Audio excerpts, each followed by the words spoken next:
আপনি কি আরাফাতের দিনের রোজার গুরুত্ব সম্পর্কে বলবেন? আর এটাও কি বলবেন যারা হজ পালন করছে তারাও কি এই আরাফাতের দিনে রোজা রাখবে? আরাফাতের দিনে রোজা রাখার ব্যাপারে যদি কিছু বলতে হয়, আরাফাতের দিনটা হচ্ছে জিলহজ মাসের ৯ তারিখ।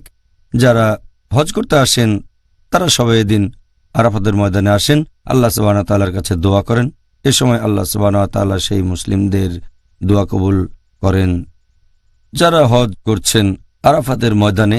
এই কারণে হজযাত্রীরা যখন দোয়া করে আল্লাহ সুবহানাহু ওয়া তাআলার কাছে, তখন পুরো পৃথিবীর মুসলিম রোজা রেখে তাদের সাথে যোগ দেয়, সে তারা যেখানে থাকুক না কেন। আর একটা হাদিস আছে সহিহ মুসলিমে, খণ্ড নম্বর 2, বুক অব ফাস্টিং, হাদিস নম্বর 2603। এক লোক নবীকে জিজ্ঞেস করল যে জিলহজ মাসের ৯ তারিখে আমরা যে রোজা থাকি তার গুরুত্বটা কি? তার মানে আরাফাতের দিনে রোজা।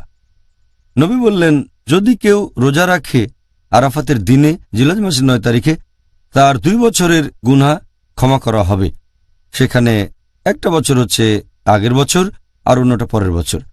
তখন আরেকজন প্রশ্ন করল যে আশুরার দিনে যে রোজা রাখি এর কারণ কি, মানে মহরম মাসে 10 তারিখ। নবী বললেন, আশুরার দিনে রোজা রাখলে তোমাদের অতীতের করা গুনাহ ক্ষমা করা হবে। তাহলে আরাফাতের দিনে রোজা রাখার প্রধান কারণ হচ্ছে এতে করে 2 বছরের গুনাহ ক্ষমা পাবো, আগের বছর আর এর পাশাপাশি আগামী বছর। আর এটা নিয়ে কিছু ভুল ধারণা ছিল। কিছু লোক মনে করে যে আরাফাতের দিনে রোজা থাকা উচিত না, কারণ কিছু হাদিসে এরকম কথা বলা হয়েছে। তবে এখানে বিশেষ করে তাদের কথাই বলা হচ্ছে যারা হজ করছে। আর একটা হাদিস এটা আছে সহিহ বুখারীতে, খণ্ড নম্বর 3, বুক অব ফাস্টিং, হাদিস নম্বর 1988। একবার আমাদের নবী হজ করলেন। সাহাবীগণ ভাবতে লাগলেন নবী তখন রোজা ছিলেন কি না। তাদের মনে দ্বিধাদ্বন্দ্ব কাজ করছিল।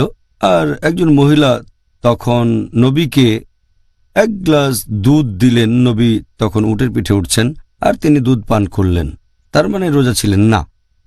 এই নিয়মটা সেই সব মানুষজনের জন্য যারা হজ পালন করছে। হজের সময় আরাফাতের দিনে তারা কেউ রোজা রাখবে না, এর কারণ আল্লাহ তাআলা তাদের উপর অতিরিক্ত বোঝা চাপাতে চান না। হজ পালন করতে গিয়েই তারা এমনিতে যথেষ্ট পরিমাণে কষ্ট করছে, অতিরিক্ত কষ্ট করার কোনো প্রয়োজন নেই। আল্লাহ পবিত্র কোরআনে বলেছেন সূরা বাকারা অধ্যায় 2 আয়াত 286 যে আল্লাহ সুবহানাহু ওয়া তাআলা কোনো বান্দার উপর তার সাধ্যের অতিরিক্ত বোঝা চাপিয়ে দেন না।